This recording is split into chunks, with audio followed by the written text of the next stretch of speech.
Македонија ги дели истите вредности на алијансата, согласно капацитетите испрати помош на Украина. Македонските војници учествуваат во мисиите на НАТО и мултинационалните сили, стационирани во повеќе држави, а армијата има голема доверба кај граѓаните. Ова се заклучоците од обраќањето на министерката Славјанка Петровска на првиот одбранбен форум во рамките на одбележувањето на тригодишнината од членството на НАТО.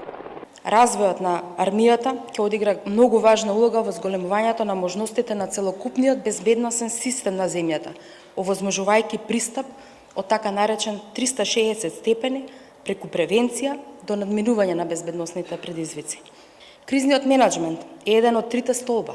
Трите клучни задачи на Алијансата и Северна Македонија работи на суштинска реорганизација на овој систем.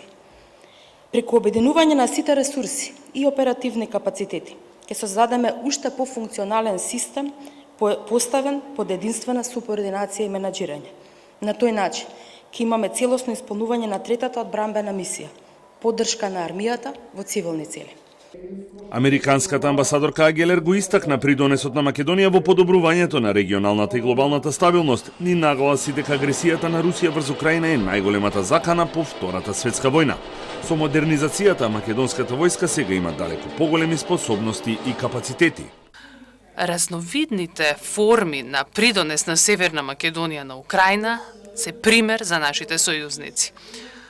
Вашите дејства и активности го истакна основното начело дека обидот да се променат границите со сила е неприфатлив и дека мора да биде оспорен. Стабилноста и заштитата е најголемата придобивка на Македонија со приемот во Алијансата, а последен пример е техничката помош која ја доби државата во справување со сајбер нападите и заканите за бомби, рече генералниот секретар на НАТО Јенс Столтенберг во своето видеообраќање на конференцијата. Russia's invasion of sovereign independent Ukraine is a tragedy for Ukraine. It is also a danger to us all.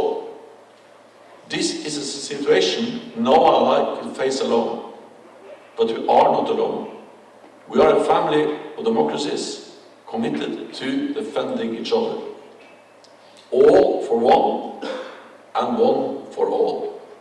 Според експертите, Западен Балкан е цел на Русија која се обидува да го наметне своето влијание, но со тек на време, руската позиција во државите од регионот значително ќе ослаби.